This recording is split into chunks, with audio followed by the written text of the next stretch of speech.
জনাব তারেক রহমান সাহেবের দেশে ফেরার পর রাজনীতির যে হিসাবপত্র ছিল, সকল হিসাবপত্র এলোমেলো হয়ে গেছে। যেখানে যোগ করার কথা ছিল সেখানে গুণ হয়ে গেছে। যেখানে গুণ করার, মাল্টিপ্লাই করার কথা ছিল সেটা ভাগ হয়ে গেছে। আর যেখানে ভাগ হওয়ার কথা ছিল সেখানে বিয়োগ হয়ে গেছে। আপনারা যারা এতদিন যমুনা কেন্দ্রিক একটা ওয়েব দেখতেন, মানে ডক্টর মোহাম্মদ ইউনূস তার যে সরকারি বাসভবন যমুনা, সেখানে যে একটা ভাইব তৈরি হতো, যেটাকে অনেকে যমুনার ঢেউ বলার চেষ্টা করতেন, কিংবা যমুনাকে কেন্দ্র করে যে হুমায়ূন আহমেদের যে বিখ্যাত নাটকগুলো বা সেই নাটকের যে গানগুলো, আমার যমুনার জল দেখতে ভালো, স্নান করে দিতে লাগে ভালো, আমার যমুনার জল দেখতে কালো, স্নান করে দিতে লাগে ভালো, উনি প্রায় অনেকগুলো নাটকে, প্রায় সব নাটকই বলতে গেলে এই গানটি অন্তর্ভুক্ত করার চেষ্টা করেছেন। তো সেই যে যমুনা, সেই যমুনা তারেক রহমান সাহেবের আগমনের পর অনেকটা পাদপীঠে চলে গেছে। যমুনা নিয়ে এখন আর আলোচনা হয় না, বা লোকজন ডক্টর মোহাম্মদ ইউনূসের উপস্থিতি, তারপরে যমুনার গুরুত্ব, ওই অফিসে যে সকল কর্তা ব্যক্তি রয়েছে, অন্তত 25, 26, 27 এই 3 দিনে আমি যমুনা সংক্রান্ত কোনো খবর, মানুষের যে আগ্রহ বা যমুনাকে ঘিরে যে কোনো কিছু করা সম্ভব, যমুনার কথা যে রাষ্ট্র চলে, ওইরকম মনে হচ্ছে না। এখন সর্বত্র তারেক রহমান সাহেব কী করছেন, কোথায় যাচ্ছেন, তারপরে কার সাথে কথা বলছেন, কার দিকে তাকাচ্ছেন, তার যে ড্রেস কোড, সে কী পরছেন, এই জিনিসগুলোই কিন্তু আলোচিত হচ্ছে।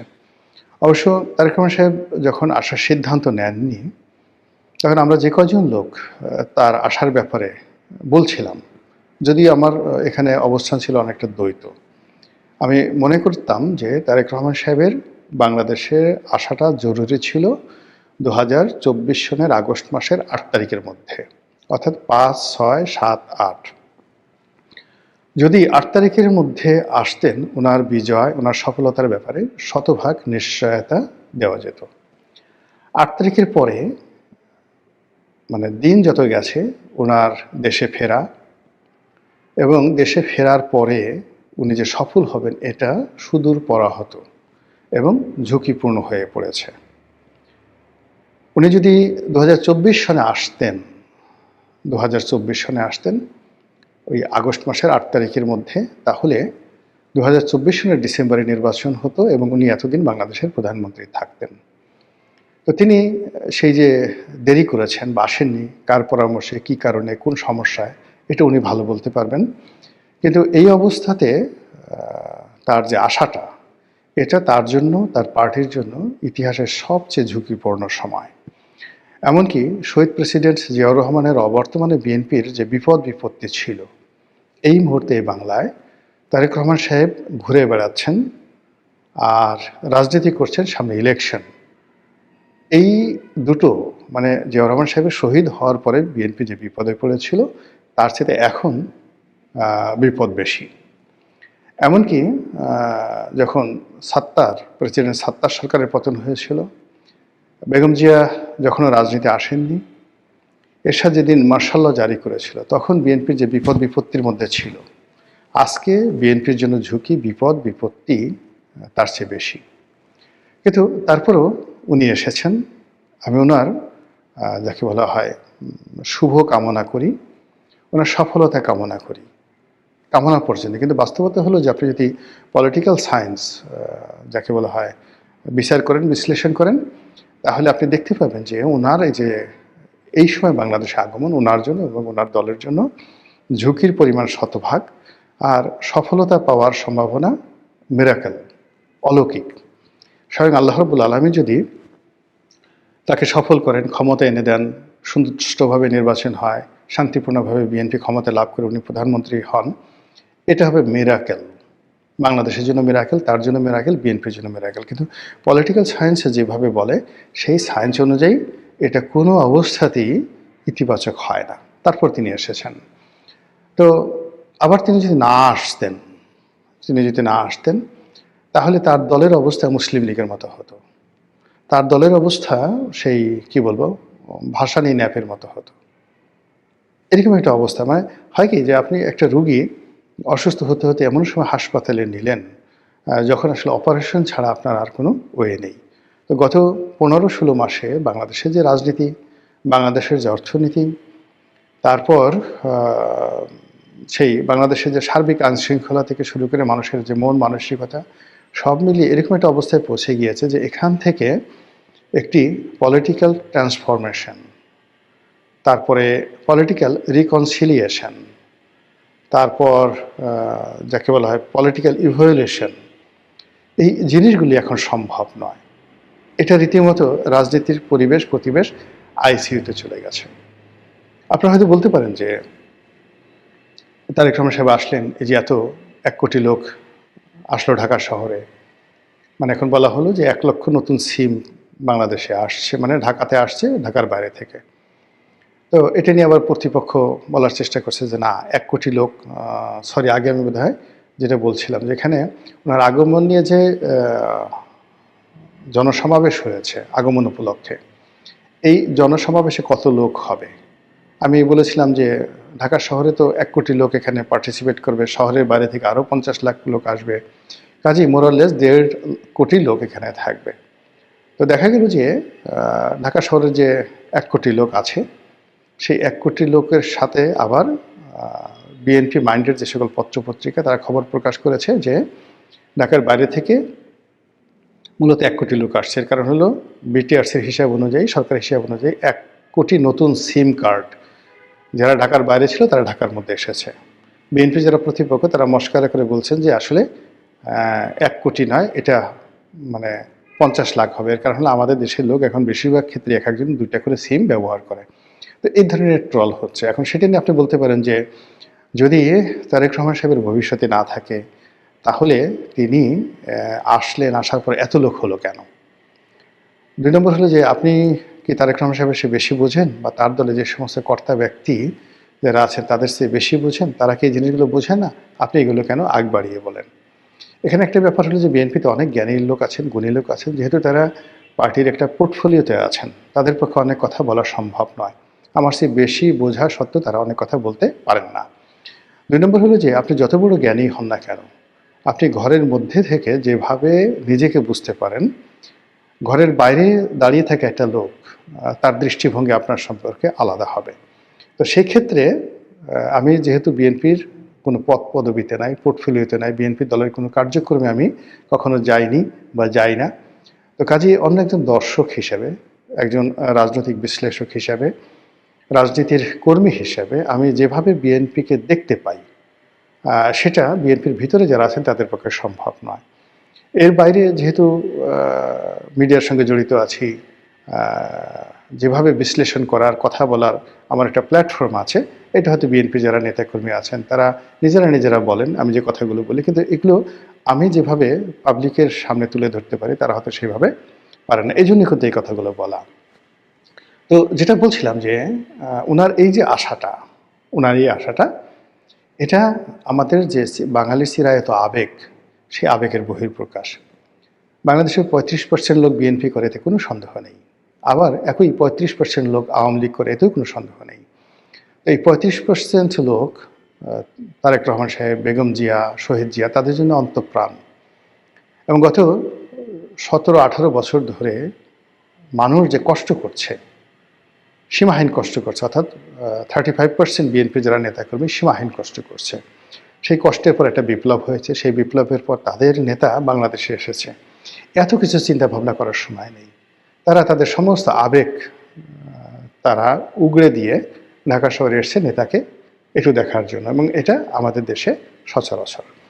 কিন্তু সমস্যাটা হলো যে এই যে আমাদের বাঙালির যে আবেগ, এটি কোনো কোনো ক্ষেত্রে 24 ঘন্টা, কোনো ক্ষেত্রে 48 ঘন্টা। 48 ঘন্টার পর আবেগ থাকে না। আমাদের বাঙালির যে রাগ, 6 ঘন্টার বেশি রাগ থাকে না। 6 ঘন্টার পরে মানুষ রাগ কমে যায়, এটা আমাদের চরিত্র। কিন্তু আপনি আরব দেশের যান, মানে 6000 বছরেও তাদের রাগ কমে না। মানে নিজে রাগ হয়ে গেল, মরে যাওয়ার আগে ছেলে মেয়েকে লিখে গেল যে আমি এই বিষয়ে রাগ হয়েছে, তোমরাও এই রাগ ধারণ করবে।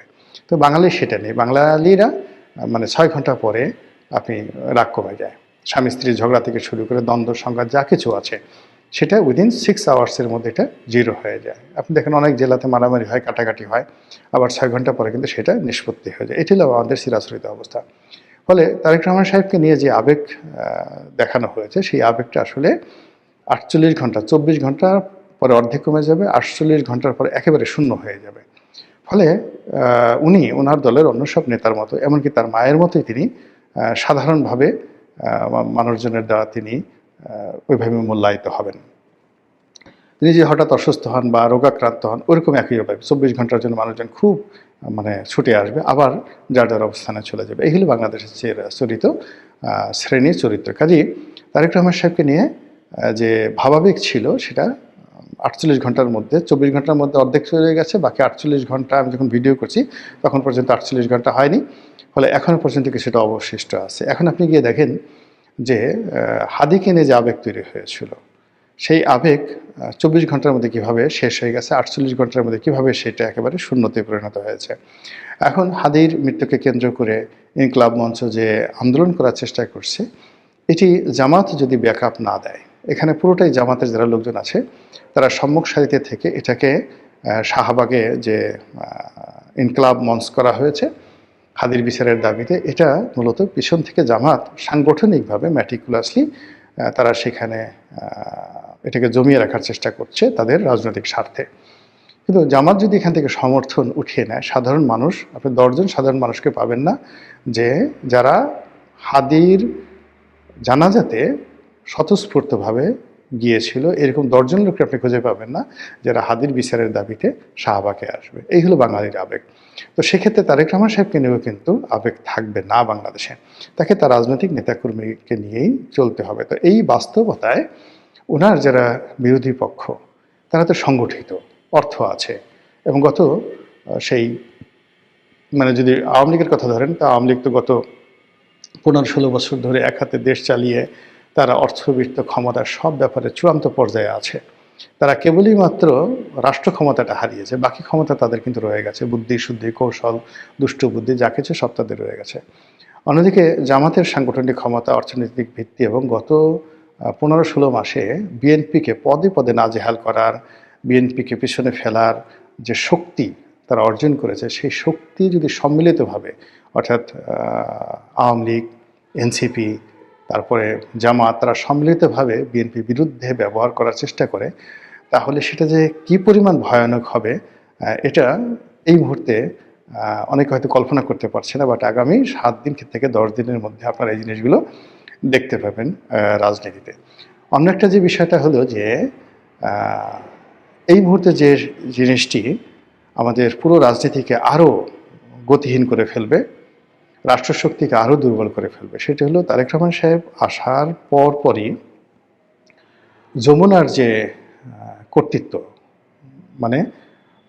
ডক্টর মোহাম্মদ ইউনূসের যে কর্তৃত্ব, তার যে ক্ষমতা, প্রভাব প্রতিপত্তি, এটা কমতেছে, ধীরে ধীরে কমছে, এবং অনেক ক্ষেত্রে তারা খুব বিব্রতকর অবস্থার মধ্যেও পড়েছে। আর তাদের যারা বিশ্বস্ত যারা লোকজন এই গত 15 মাস ধরে তাদেরকে সাপোর্ট দিচ্ছে, তারা হয়তো জেনে হোক, বুঝে হোক, রাগে হোক, ক্রোধে হোক, তারা ডক্টর মোহাম্মদ ইউনূসের প্রতি খুবই বিরক্ত যে তিনি হয়তো তারেক রহমান সাহেবকে এনেছেন, তিনি হয়তো সেই জামাতকে বা অন্যান্য দলকে অবদমিত করার জন্য তারেক রহমান সাহেবকে প্রশ্রয় দিচ্ছেন। তো এই ঘটনা সত্য হোক মিথ্যা হোক ডাজ নট ম্যাটার, কিন্তু ডক্টর মোহাম্মদ ইউনূসের দীর্ঘদিনের যারা সঙ্গী সাথী তারা এই সময়টাতে অভিমান করেছে, এবং এই অভিমান আগামীতে ভাঙবে না।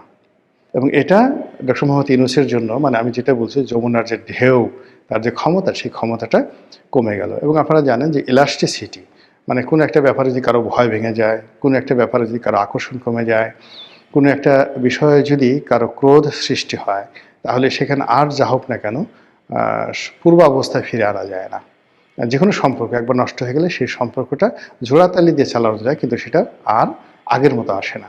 তো সেক্ষেত্রে যমুনার যে দাপট ছিল, যমুনার যে কর্তৃত্ব ছিল, যদি ডক্টর মোহাম্মদ ইউনূস আরও 5 বছর ক্ষমতায় থাকেন, তো সেই ক্ষেত্রে তিনি তার যে পুরনো মিত্রদের সাথে তার যে বন্ধুত্ব ছিল, এটা হবে না, আর কখনো হবে না। অন্যদিকে তারেক রহমান সাহেবের সাথে তিনি চেষ্টা করলেও সম্পর্ক করতে পারবেন না। এর কারণ হলো এখানে তারেক রহমান সাহেব আসছেন এবং এখন খুব অল্প সময়ের মধ্যে তিনি ইচ্ছা করলেও ডক্টর মোহাম্মদ ইউনূসের সঙ্গে দেখা করবেন না, করতে পারবেন না, বা করলে সেটা ডক্টর মোহাম্মদ ইউনূসের জন্য সার্বিক দিক থেকে বুমেরাং হয়ে পড়বে। এ কারণে তিনি যখন আসবেন বা ডক্টর মোহাম্মদ ইউনূস যদি তার সঙ্গে দেখা করেন, পুরো জিনিসটা একটা কমপ্লেক্সের মধ্যে চলে গেছে। তো সেক্ষেত্রে এই যে নির্বাচনের তফসিল ২৯ তারিখে শেষ হয়ে যাবে, মনোনয়নপত্র জমা দেওয়ার শেষ তারিখ, তারপরে নির্বাচন, সেই নির্বাচনে বেশি দিন নেই, মাত্র কত ১.৫ মাস।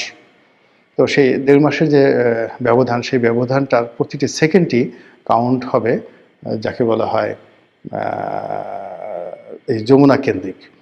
তো যমুনা কেন্দ্রিক যেখানে থেকে নিয়ন্ত্রণ করা হবে সব কিছু, তো সেই জায়গাতে তারেক রহমান সাহেবের আগমনের কারণে যদি শূন্যতা তৈরি হয় এবং সেখানে যমুনার হুকুম যদি কেউ না মানে, পুলিশ প্রশাসন থেকে শুরু করে সকল প্রশাসন যদি এখন বিএনপির কথার মতো চলে, এবং সেটা আলটিমেটলি চলা শুরু করে দিয়েছে, সবাই এখন তারেক জিয়া করার চেষ্টা করছেন, তো সেটা ডক্টর মোহাম্মদ ইউনূসের জন্য যতটা না বিব্রতকর, তার চেয়ে হলো নির্বাচনে এতদিন যারা সুখর স্বপ্ন দেখতেন যে বিএনপিকে বাদ দিয়ে তারাই সরকার গঠন করতে যাবে বা নিদেন পক্ষে তারা প্রধান বিরোধী দল হবে,